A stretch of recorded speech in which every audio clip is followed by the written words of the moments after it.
I wanted to start this video off by saying something very obvious and making a very obvious statement. And it is repulsive that I have to say this in the 21st century in what is supposedly the freest nation in the world, but Black Lives Matter. I've waited a few days to speak out about this because I figured the platform I have is not very lively anyway. I figured I wouldn't get a lot of, traction or I wouldn't reach out to a large enough audience for it to be relevant or necessary. But the truth is, I have to say something.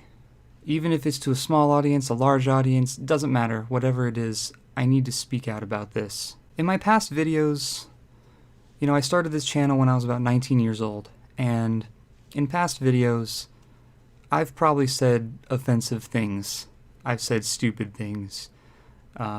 It's what a disgruntled 20-year-old does. But the one thing that I have never, ever supported is hate speech, racial slurs, racial epithets, insults based on anybody's skin color or ethnic background. I don't stand for that. I don't tolerate that. In the past, my good friend Keenan and I have discussed police brutality in different situations. There was a video uploaded back in 2016 about the case with Alton Sterling and police brutality in that situation. Now, the video has since been taken down by me because I felt, for one, I didn't really want to get things political. I didn't want to be too political on this channel. That's a bit of a naive notion these days. I think that we all kind of have to be political nowadays. But the other reason was, as I rewatched it, I looked through it and sort of came to this conclusion that there's a lot of inaccuracies in the video itself because it is told from the perspective of two white suburbanites who frankly didn't really know what they were talking about.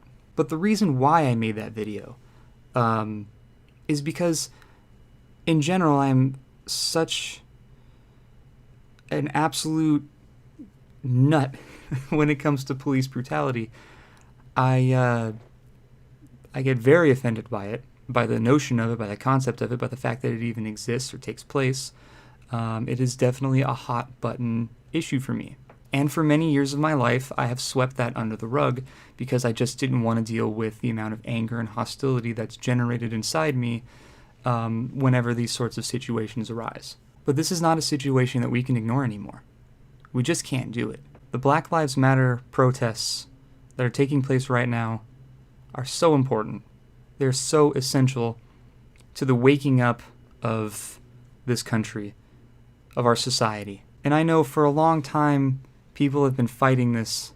God, they've been fighting this. They've been fighting for something. They've been fighting for the freedoms of minorities in this country. Look, when I was 12 years old, I was in a situation of police brutality. And the officer, who was obviously very emotional and very angry, placed his hand on his weapon.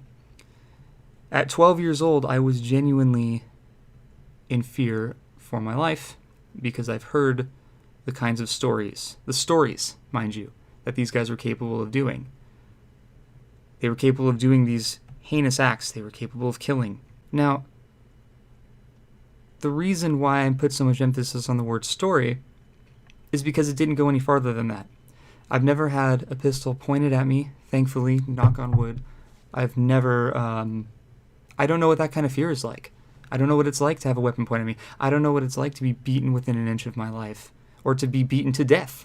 I don't know anybody who has gone through that sort of experience. And I firmly believe the only reason that weapon wasn't pointed at me is because of my white privilege, because I grew up in a mostly suburban lifestyle, and because of the color of my skin and my cultural background. And there are so many people who deal with so much worse on a daily basis, and I can't even imagine that kind of fear and that kind of pain. So when it comes to these issues of protests, I'm 100% in support of them. And this video is my best attempt to try and put my voice out there and let people know that if you're involved in the protest, I'm here for you. I support you. I hear you. And I'm right there with you. I just get frustrated because I feel like I wish there was more I could do. I do the best I can by spreading awareness of the facts as they take place, and I donate what I can. And I would encourage anybody who's not actively involved in the protest to do the exact same thing. Spread the awareness, educate yourself about minorities, about the struggle they go through every single day in this country. Learn about the history of the African American, where they come from, their roots, the roots in slavery, the roots in social injustice, because it runs deep. It runs very deep in this country.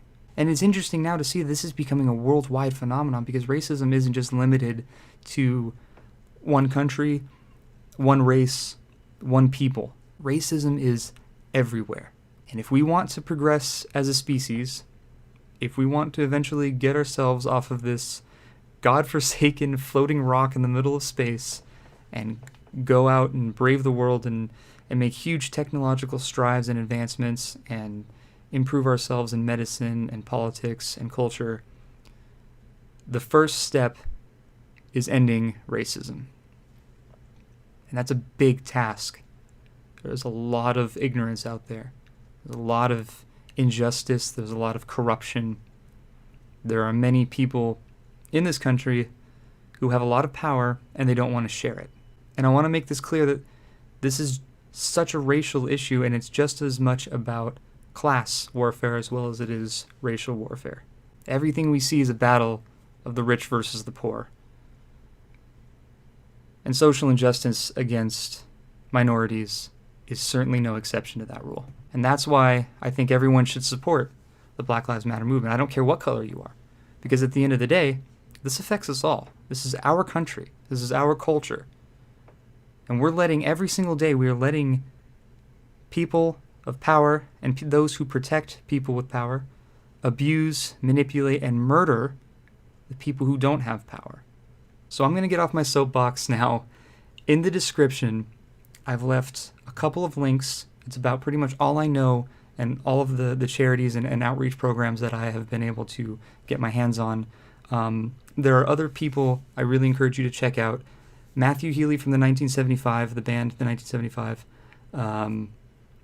is wonderful. He's provided so many links. If you're someone who's in Europe or the United Kingdom, he's got tons of links that you can check out for donations or for support or for spreading awareness and education. Over here in the States, there's Bo Burnham, who also has a great deal of outreach programs. And these are just people I've seen on social media that I've been able to sort of follow along and follow with the types of groups that they're supporting. I mean, these guys were my heroes before all of this. They've definitely become role models now and are, it's easy to see why they make such great role models to most people. So I have so much love and respect and praise for people who are standing up now and making a difference. It's wonderful. You know, we've never seen this kind of backlash from the general population, from the American people. And, you know, of course there's going to be those a-holes who say, all lives matter. All lives matter. Just ignore them. Just ignore them. They're ridiculous. They don't understand. Of course, all lives matter. The Black Lives Matter movement is not Black Lives Only Matter.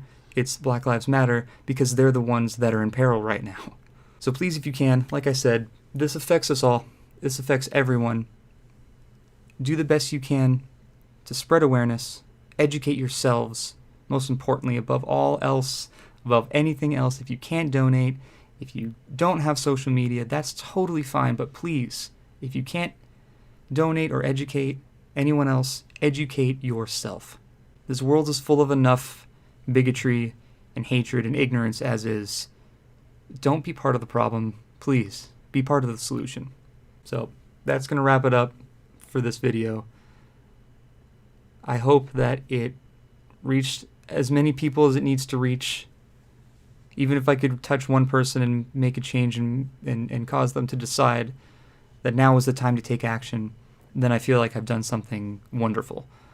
And if I've offended you in any way because of your own personal prejudices or because your ignorance and white privilege has gotten in the way of the truth of the matter, I don't care. So thank you guys, as always, for supporting me. I hope this was a chance for me to support you as well.